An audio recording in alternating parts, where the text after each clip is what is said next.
Hi, Brad. Well, howdy.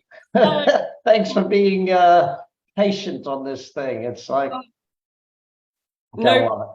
problem. I get it completely. I've had this a few times myself, so I totally understand. Yeah, yeah. Look, well, let's get started then. And as people come across and join, I'm just going to throw a thing up on the actually going to maybe if you can do that, post into the Billionaire in Training the Zoom link so that anyone who does come doesn't get distracted. But anyway, all right, Amanda, tell everyone a little bit about your business so that they all understand what we're here and what we're coaching about. And Yeah, sure. So we are effectively a private allied healthcare company. We have quite a diverse multidisciplinary team. We are a self-pay practice, so we don't have any insurance patients, which in our industry is a little bit unique. It's owned by myself and my husband. We've got no other shareholders. We've got 3 clinics. 2 of those clinic premises we own ourselves, and 1 of them we lease, just because we can't buy anything in that area, unfortunately. We've got 30 team members. I don't know if turnover and things like that are relevant, but we're on target this year for 1.9 million, and we're running at sort of 65% gross profit, 25% net profit. And for the first time ever in 20 years, we are a debt-free business as of this year. Congrats on all of those parts so far. Thank you very much. Tell me why we're here. What is the next challenge, or what's the next phase for you that we need to go through today? Absolutely. So one of the big transitions we are making, and it's confirmed definitely now we are doing this, is so it's my husband and I both work together, and we both want to move completely away from the day-to-day running of this existing business. And so, yeah, really the challenge is learning what I don't know about that transition. And I've got some sort of concerns around, you know, what I think might happen and how do I navigate that? Yeah. So let's go backwards a few steps then. If you look at the team that you have built so far, what level would you say the team is at on running the business for you? So I'd say the team are incredibly capable of running the business day to day now. I'm very, very confident. I trust all of them 100% to do that. We have got some gaps in strategic knowledge and direction there. So that's something that over time, I think we will have to fill, you know, the more James and I move out of the business. But day-to-day running, very, very capable. We've been going away for 4-5 weeks at a time, and they never call us. They don't bother us or anything like that. So they sort of know what they're doing. So let's first of all discuss letting go. How's your ability to let go of the team and allow the team to run it without you overall? Like, okay, you can go away for a few days, but what if it was for a longer period? Yeah, so I'd say this has changed a lot over the years. Definitely didn't feel like this 5 years ago, and I think James even more so. But now I am so ready to let go. I've got no issues in them taking the reins. I think they deserve it as well as we deserve that opportunity. We've sort of grown out of our jobs. We've grown out of our roles. You know, I don't think genuinely we are the best people to be heading the day-to-day business now. I think you sort of get that to that point where you think, I'm probably not great for the business at this level anymore. And we're both there 100%. So the reason I chose you for this event was looking at those things. As you remember with our teaching at ActionCOACH, the 6 steps of growth of a business: mastery, marketing, systems, and team. You're at that point where you've finished that 4 blocks of the 6 levels, right? Yeah. So what that brings you to is the layer called scale. Yeah. All right. So now it's a matter of, okay, we're like Ray Kroc. We've found McDonald's. It's a systemic approach. It has several locations. The system is there. Now I ask you the question of how many locations could there be across, let's start with just the UK. If you were to do, and if you were to sit down now and map out the UK and say, okay, let's map out how many locations we could build across the UK. Yeah. And it's, again, it's just a pure numbers point of view. Okay. So the growth of a business owner goes through that whole, like when you first started this, you were that self-employed. You did the patients, you worked on the patients, you did all of those things. Then you moved to the manager level where you got off the tools or off the patients, you weren't dealing with them. And then finally, you're at the point where it's an owner situation where the business can run without you. Now, three things there. Number one, what is the reporting mechanism that they will have to you as the owner? Because my goal with every business that we coach is for you to become me. Yeah. Meaning for you to, win 1 hour a week, run your business. Yeah. So at the moment, the reporting is you reporting to yourself.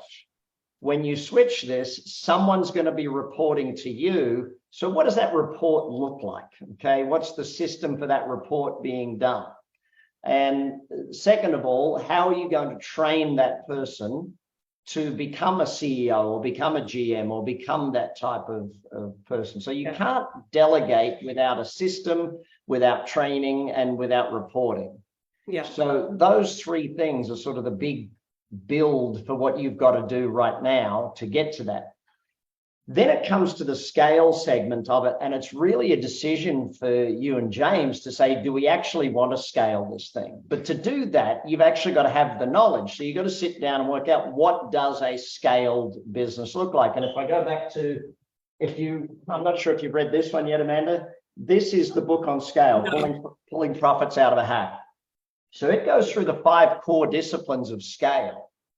Okay, and when we look at growing a business at scale, it's different to growing a business with one more customer. Instead of one more customer, you're opening one more center. Or instead of one more center, you're opening 20 more centers. You know, It's like, if you could imagine the systems at Subway sandwiches, they open 5 new places per day somewhere in the world. So their system for opening new places is insane. Yeah, absolutely. Okay. So when we go to that point of scale and saying, okay, what is the goal then of scale? So I want to take you back and everyone back in this thing, in the session here today, is when will the business be, in your mind, finished? Is it finished now that you have 3 clinics making enough for you guys to just pay the bills? Or is it finished when you hit 100 locations or 200 locations? What's the finish point in your mind? Yeah. So what I would say is, if I go back 20 years with the knowledge I have now, would we have started this business? And there's lots of benefits to it, and I never regret anything. But actually, when you look at what's on paper makes a really profitable business and makes a scalable business, this doesn't actually tick 75% of those boxes. So I think we've pushed through lots of barriers. We've pushed through lots of things that shouldn't really have been possible, and that's all been wonderful. However, in terms of scaling to 100 locations, we've come to terms with that's not really in our priority. I definitely want the business to continue because we offer an amazing service to all the people that we serve. I think our team are great at what they do. It'd be a shame for that not to continue. We'll still grow, but I'm not thinking of it being 100 locations. I'm actually now thinking of it from my own perspective as creating a service to the community, creating jobs for those team members, and creating a long-term stable income for James and I, to then utilize that money to go and do other things with all of the things that we've learned in terms of systemization and reporting and how to run a business, and actually start as an owner as opposed to starting in the business as the person that's on the tools. Great. So let me give you 3 strategies to think of then. Okay. Strategy number 1 is actually staying in the same industry, but buying others that are in different towns. You know, if you look at what you've learned and how you've applied all of that,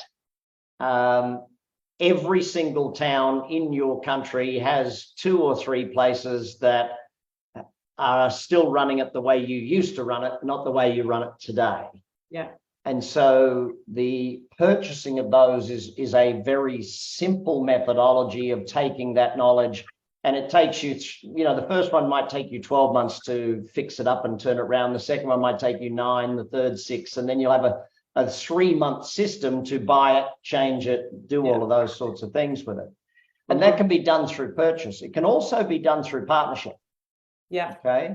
So you can take your knowledge to every town and say, hey, this is us. This is the size business we run. This is the revenues. This is the profitability. It now runs without us.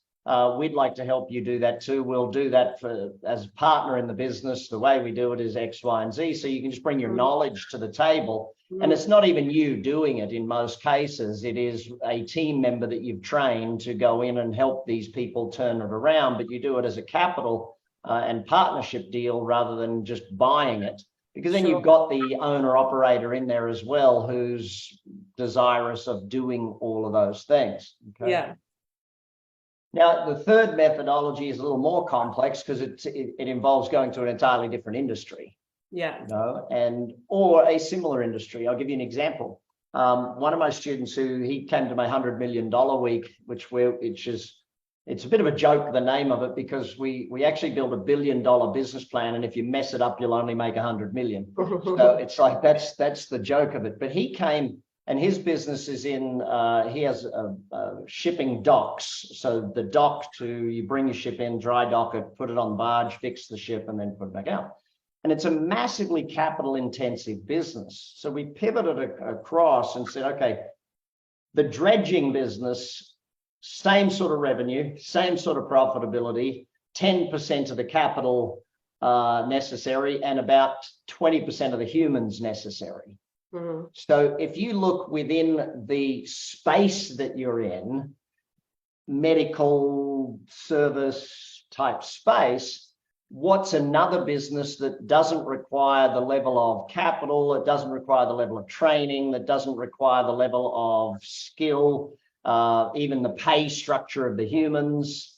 What's another business similar to yours? And you might say, okay, well, the massage business is similar to ours, so we could set that up. Or there's a type of blow dry bar, or there's this, it's a similar style where you can create that model. Now you've got the capital, the knowledge, the skills to create it as an owner, create that singular model, and then roll it out across the country type thing. But the greatest thing about where you're at right now is that you're at the scale level, and that's the learning level that you're at.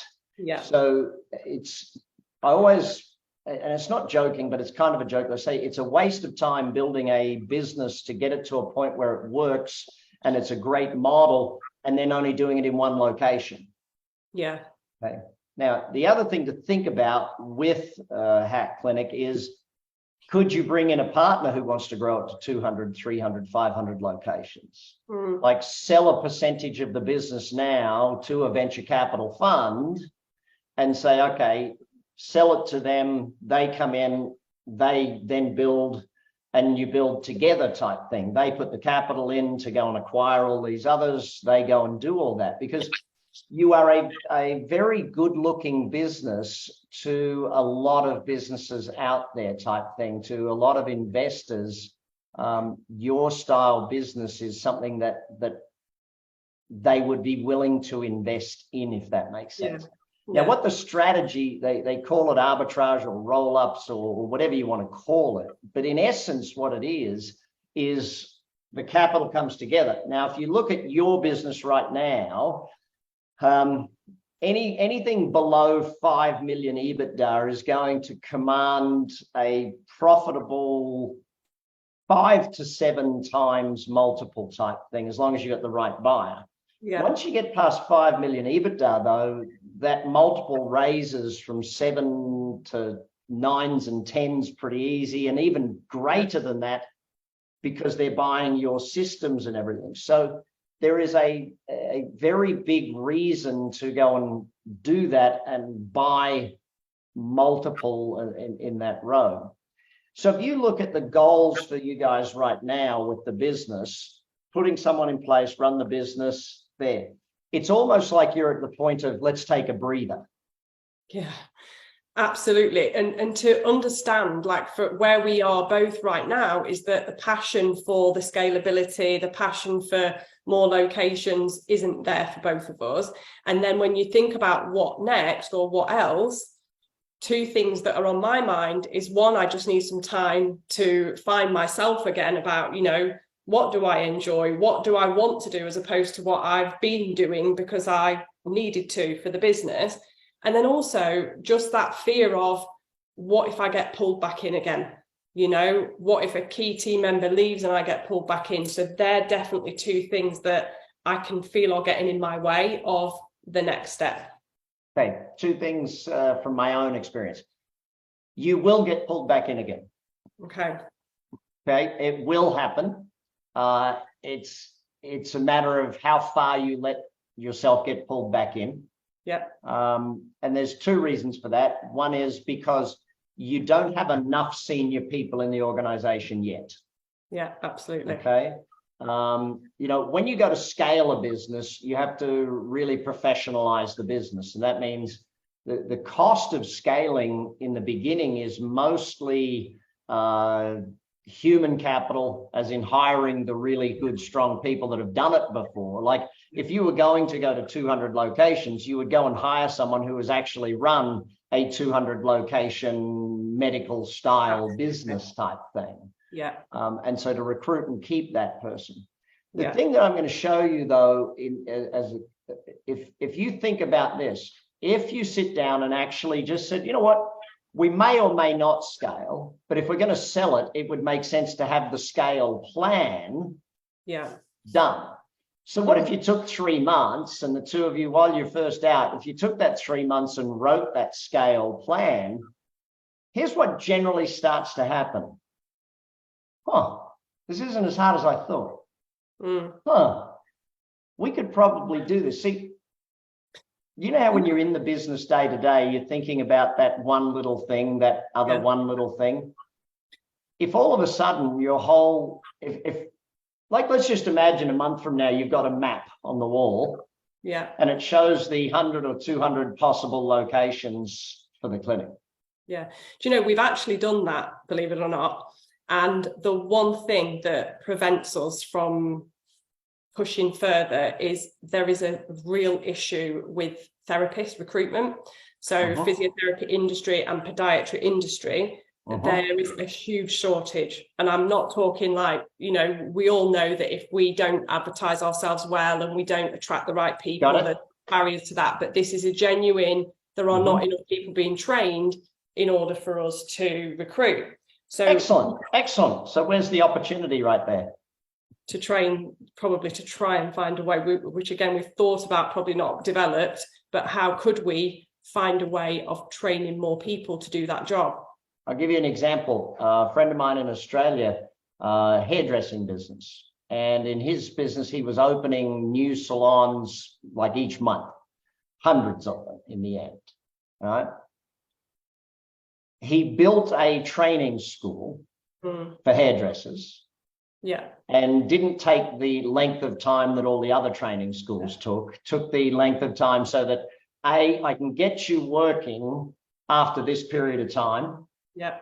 And keep you training so that I can skill you. By the time you've worked for me for 3 to 5 years, then you're fully qualified type thing. But I can get you into my stores doing A, B, and C after 90 days.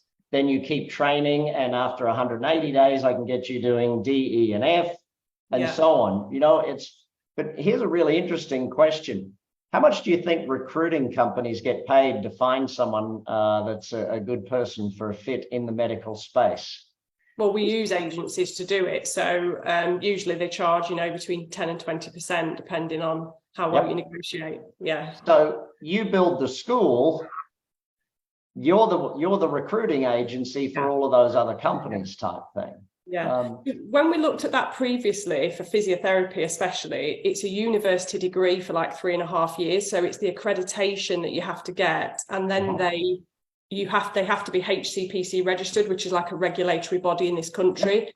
So I sort of did come to a dead end, but maybe I should go back and review whether that is a possibility. So what are and I did this with a locksmith business, okay, where, again, to be trained as a locksmith is a 3-year process, full apprenticeship, full training, accreditation, all of that stuff for security.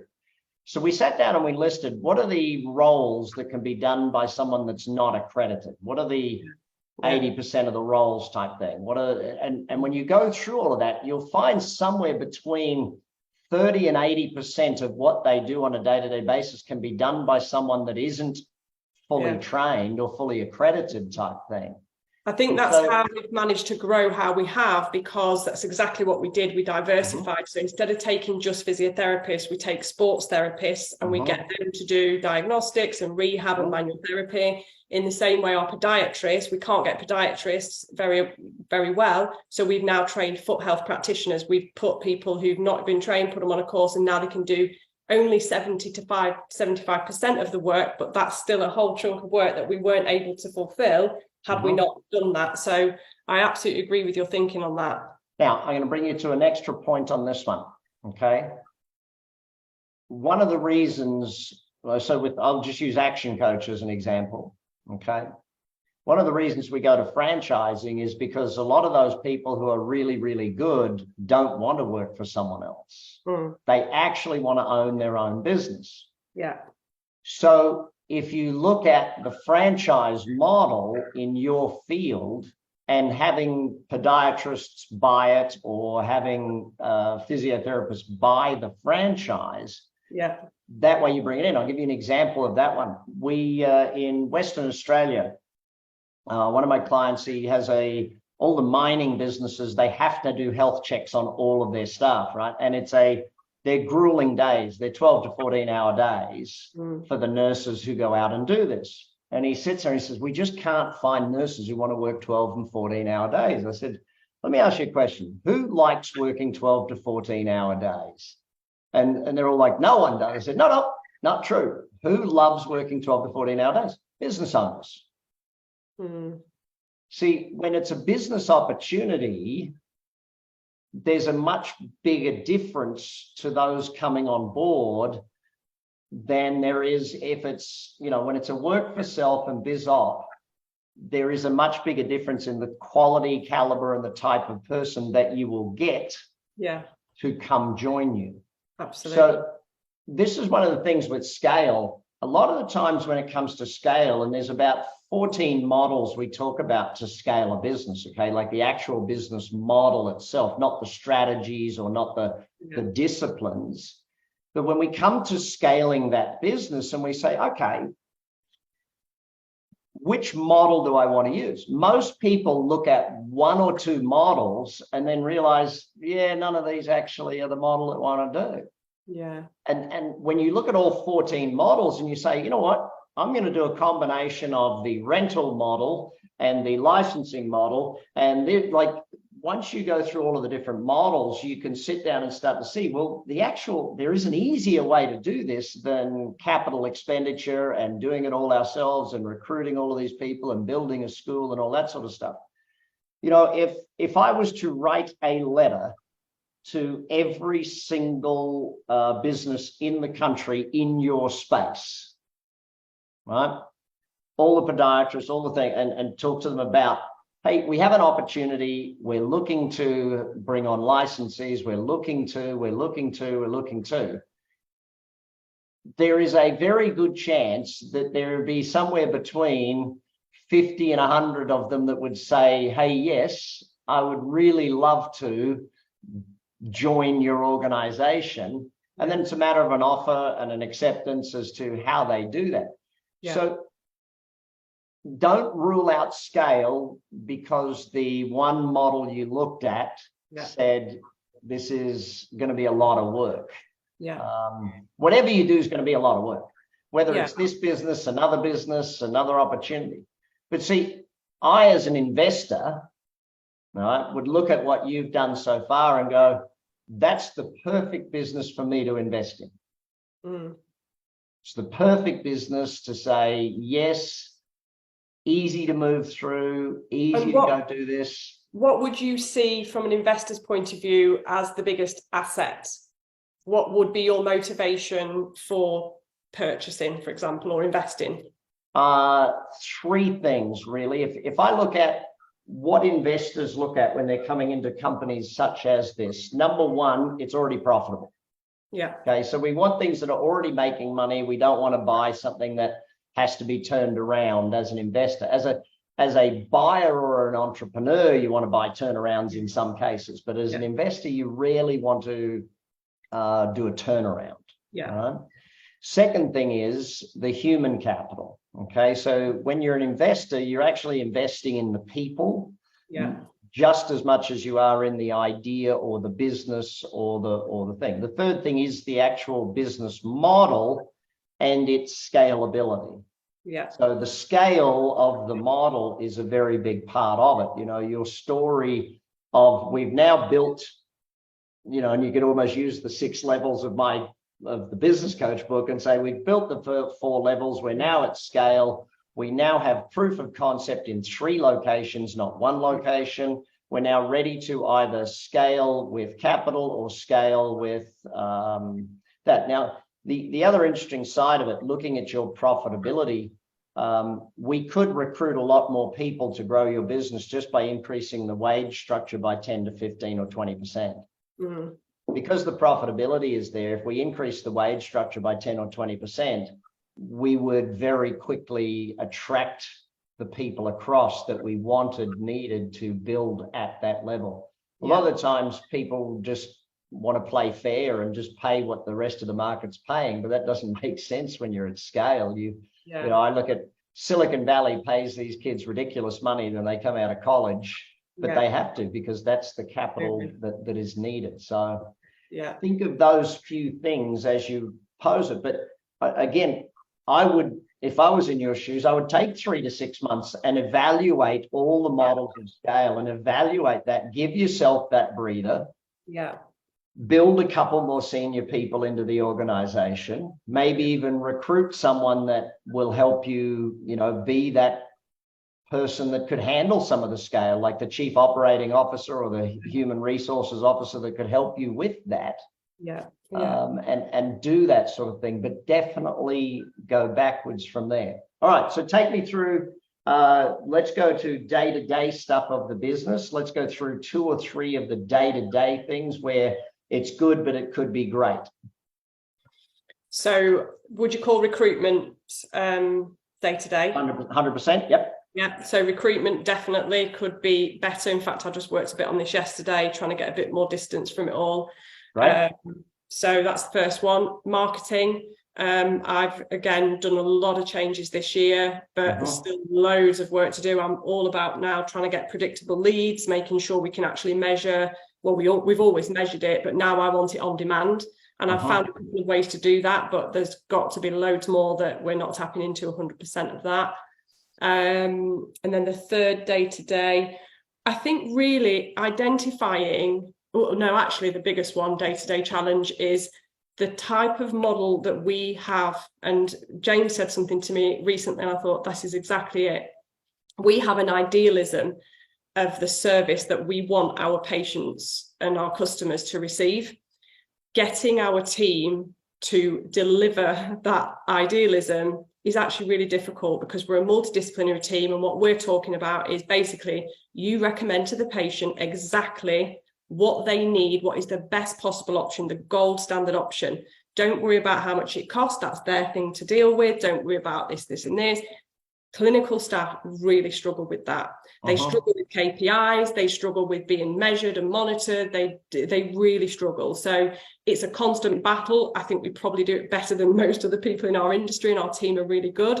But there is definite room for improvement and navigating, getting them in a better place to deliver what it's not even what you want, but what the customer needs.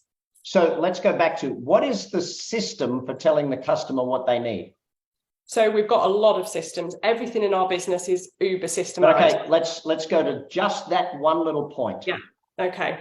Do I give them a piece of paper? Do I verbally do it? How is it delivered? So combined. So when you first come in, it's a 45-minute session. We're all about, the first session is about getting to know the customer. What are their goals? What is their big thing that they need to get quick? In fact, it's usually pain most of the time. So that session is always about getting them pain relief, getting them an understanding of their diagnosis, what's wrong. And then we do a second session, which is booked at the same time. That's another 45-minute session. That's where they go through a treatment plan. And that's got 3 sections where they talk about what they've presented with, of course, linking it to their goals. How is that treatment plan devised? So who devises that? The practitioner. Is it a systemic thing? Like if they've ticked these 10 boxes, this is what we offer? Or No. is it I make it up in my head? They make it up in their head. There's your solution. Okay. Yeah. So in that questionnaire that you're doing with them, but in that evaluation session, you may need to add some more sessions to that called future health. Where do you want to go? Dreams and goals, fitness That's goals. Right. So from that, I'm not sure if I remember as a kid, my dad brought home a computer and we had to learn basics programming, the actual language. And there's a thing called if then else. And so you if this, then this, or else that. So if they've ticked these 10 boxes, this is what we provide to them. If they've ticked these 10 boxes, then this. And it's almost like you want it to be at a point, Amanda, where they punch it into the computer. That would be amazing. And the computer says, hey, here's what this person gets. Yeah. So interesting that you say that, because, and it's not the same, but it's something that we really want to do, but we're not sure whether it is an option. We know that if we had a membership model tomorrow where people pay us £300 or £500 a month and they get access to all our services, bearing in mind we've got physiotherapy, which is your diagnostics, we've got biomechanical podiatry, manual therapy, Pilates, strength and movement. So it's the whole life cycle from pain to performance. We know that our practitioners would have no barriers whatsoever to giving the gold standard. Great. Because the patient would be paying, even though they are. Read these books. Okay. Membership Economy. Yep. Robbie Baxter. Subscribed. Oversubscribed. Yeah. And how to never lose a customer again. Those 4 will get you thinking, because I personally believe that a membership economy is the future of all businesses. I believe that any business that is going to do amazingly well will have a subscription methodology, and it will have here's the platinum level, here's this. Even I mentioned beauty salons. I did that way back when I bought a beauty salon and turned it into a membership-based thing. And we had 2 levels of membership, diamond and platinum. There was nothing below that. If you're at diamond, you got whatever you wanted, whenever you wanted. You could come in any time of the day or night, as long as there was a booking, and boom, you got it. If you're at platinum, you could get basically every service once a month sort of thing. So you could get all that. And so we just became a royalty business. And then when I sold it, it was worth so much more, because this is your income. Exactly. So yes, I would 100% look at doing that. Now, but just going back to your people. Firstly, create the system, then create the training. Now, these are medical people, right? Every time I've coached medical people, I've had to talk to them into the altruism of selling the most. In other words, if you sell them less than this, there's a chance they'll have that problem again. Which is what we tell them over and over again. We say it's a disservice. I'm going to give you a simple solution. Okay. It doesn't matter how many times you tell it to them. You've got to find a book or a speaker or a person to come in and teach it to them. If it comes from you, it's, Amanda said that again. If it comes from me or a book or something, if it comes from a doctor of fame and note, excellent. They've got to learn it from someone else, not from you. Okay. Second thing, let's go to recruiting. Recruiting today is a marketing operation. All right. How many chat groups, newsletter groups, Facebook groups, LinkedIn groups are you a member of for your industry, for your profession? I'm part of loads of groups, but I don't. No, I do use them for recruitment, to be fair. LinkedIn, I'm not even on LinkedIn. In fact, this week, yesterday when I did my plan, I was like, we have to get on LinkedIn. We have to be more visible and that sort of thing. So I'm part of lots of groups. Yes, I am active on a lot of groups, to be fair. Great. How active are your team in those groups? They don't at all, nothing. Okay. So where do the best employees come from? Referrals. The best employees are people that already know your company in some way, shape, or form. They were customers, they are suppliers, they're a friend of a customer, they are a friend of a supplier, they know an existing team member of yours, they went to college with one of your team, all that thing. So we actually teach our teams how to build out their LinkedIn and require it as part of their job, that they actually, we put it as learning, right? So we put it as their learning and training. They've got to be active in different forums to keep up with the latest things, right? Yeah, absolutely. So then when we go to recruit, every team member is required to share that we're hiring again. We have a image, it's a graphic, it says we're hiring, it's got our logo, obviously. We're hiring, and in handwriting across it, it says again. And so it's really great because the whole market sees it every time you're recruiting, and it goes, dang, Brad's always hiring people. Yeah, exactly. You know? So you've got to get proactive on that front. The second thing is, where are you building a database of all of the people you want to employ? We're not. So if you think about going nationwide, wouldn't it make sense to have a database of every single podiatrist in the country and a database of every single physiotherapist and every sports therapist and all of those sorts of things? Absolutely. So get involved in groups or create groups if there are no groups in certain areas. You can even take the groups down to more local. Like, let's say you wanted to open in, I don't know, let's say you're opening in York, right? You could start a podiatrist group in York, podiatrist of York. You started on Facebook, you started on LinkedIn, it gradually builds. When you're opening there, hey presto, you thought about it 12 months in advance. Yeah, absolutely. You're doing that thing. See, I want you to think of recruiting more like a football team and less like a business person. Yeah. It's proactive, it's build the brand, it's get known, which also means you've got to enter awards. You've got to enter awards for best places to work. You've got to get your team rating you on things like Glassdoor and other websites, those sorts of things. You've got to be thinking long-term about this. Yeah, absolutely. And that does frustrate me as well where we live, because I don't know how well you know the UK, but we are literally three of the smallest, most rural, not most rural, but they're small rural towns. So like awards and things like that, it's all a bit backward, to be honest. They're not forward thinking. International awards then. International awards. International, yeah. Have you entered my BizX awards at my BizX conference? No. Right, so get to it. Yeah. Marketing. All right, so let's take a look at marketing and what marketing is today. Yeah. Marketing today is about it's really about two things. How do I find you if I am a target audience of yours? Yeah. And B, how do you find people who are your target audience type thing? So they're your two things you got to look at. So if I'm looking at finding you right now, okay, just throw your website into the chat window for me. I want to have a quick squiz at your website. Okay.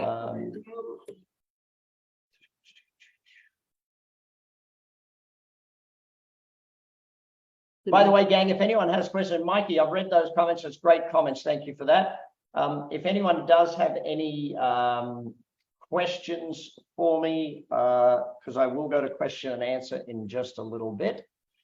So, Brad, just a quick one. Will I get to read all of these comments later? Or yes.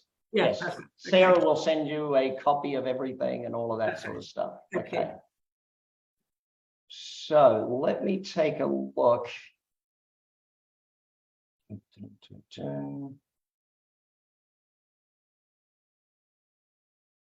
Your blog is fairly strong and active. If I take a look at the blogs, though, so the way the world has shifted when it comes to blogging,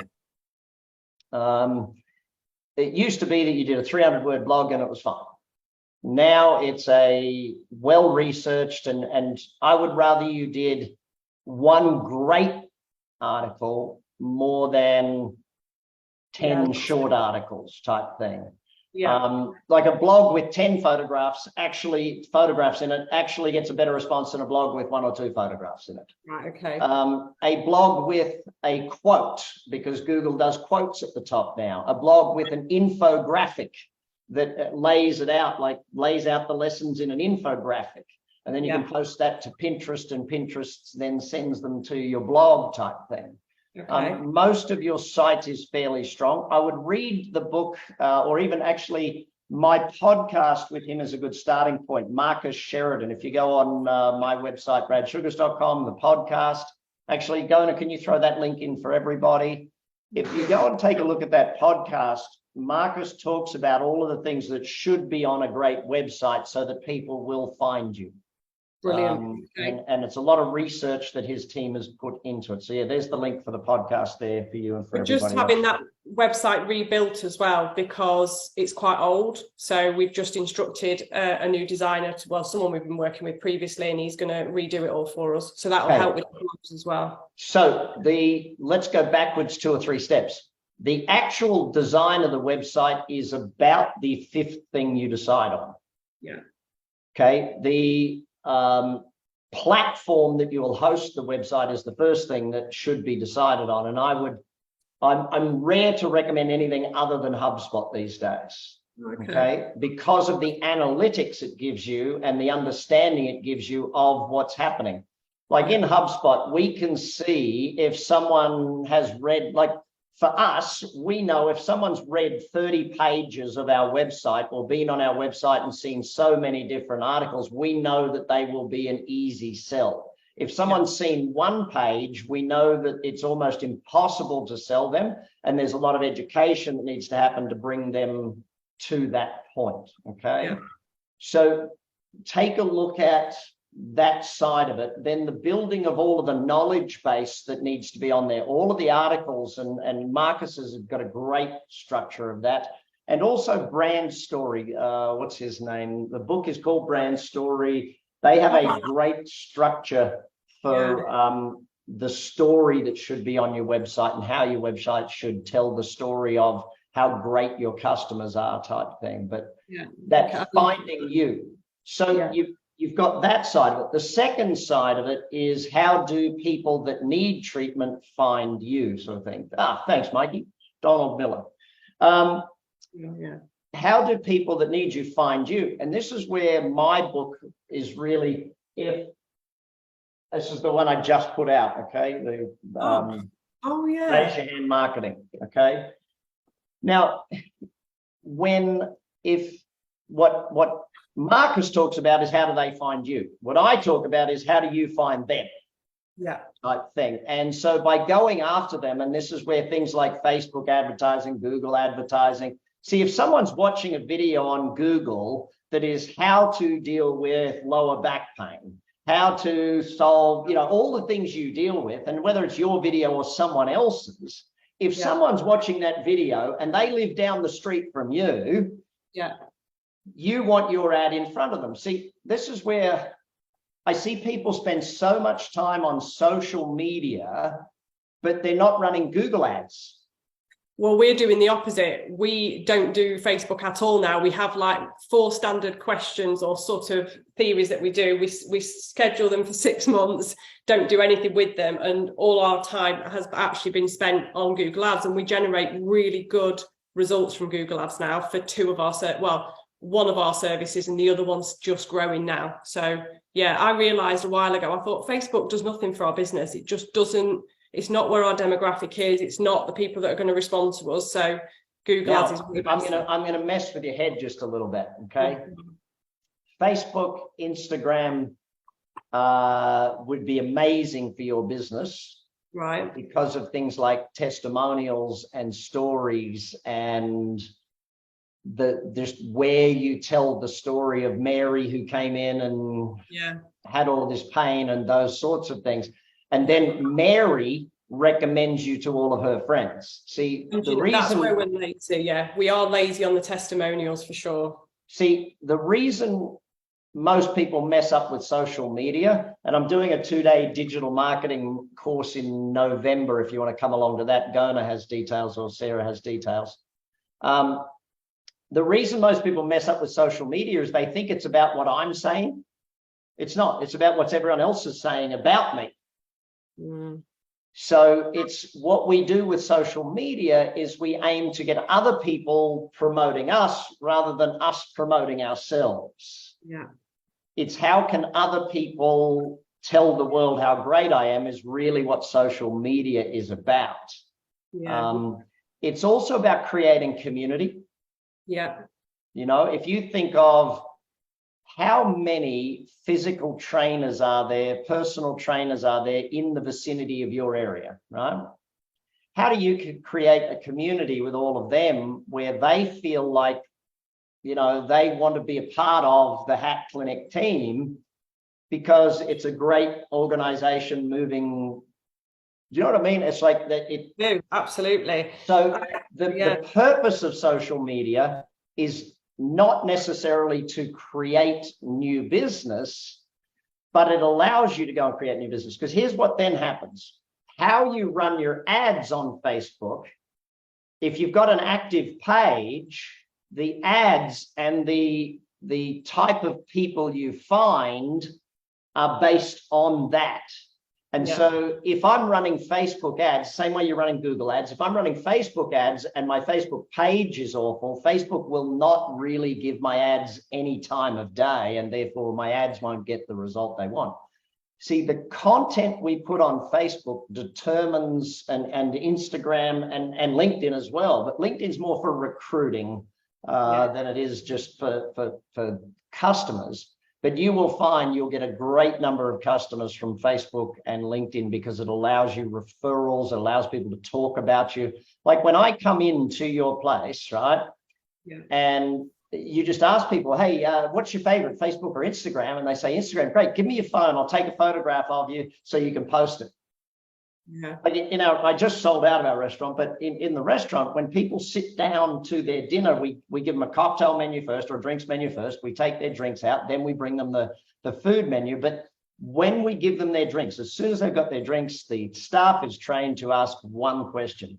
By the way, whose phone should I use to take the photograph of the group? Yeah, that's brilliant. Yeah. So a question I've got for you, and I don't know if anyone else in this group feels how I feel right now, because I think loads of those things, they make so much sense to me. I've thought about quite a few of them before. And then when I think about actually doing them and the amount of time and effort it takes, either me or finding someone else to do it, how do you overcome that barrier of just your brain saying, no, it's too much work? It's called planning. Yes. I know. Yeah. Oh, Gona just put the link up for the marketing boot camp for you. It's just planning. It really all it is. Now, I'll go back to you got your statement there. You saved yourself from me quite well. And you said, you know, I've got to hire someone to do it. You're at least past where you were years ago, where it was like, oh, shit, I've got to do that.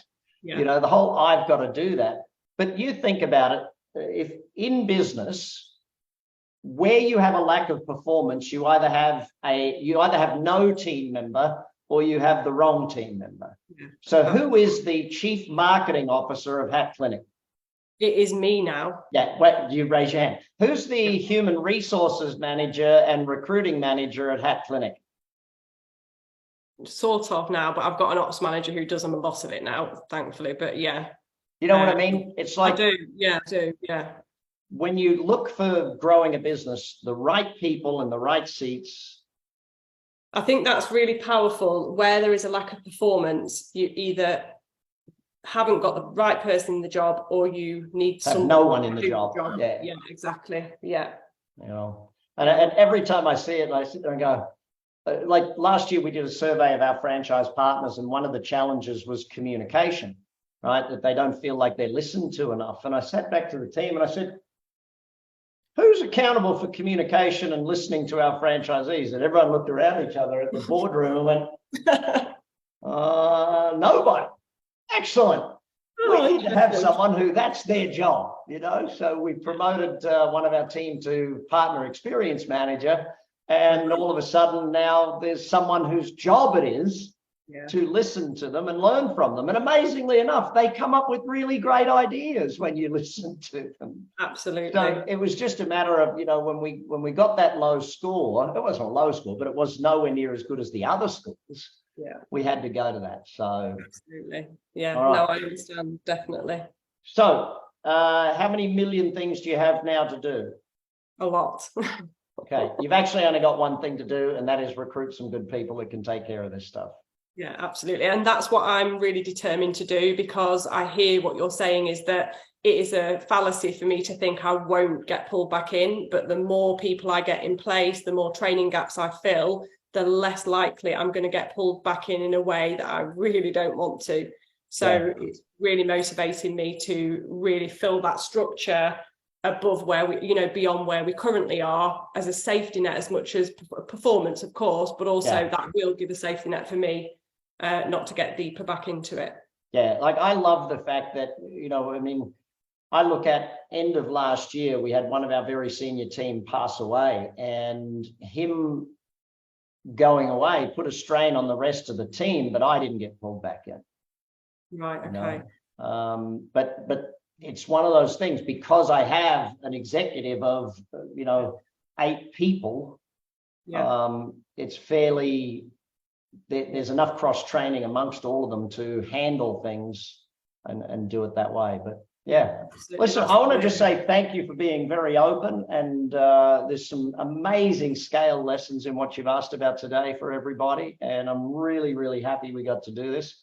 Oh, me too. I'm so grateful for the opportunity. Thank you ever so much. And for everyone else in the group, because they were all so supportive as well, which was amazing.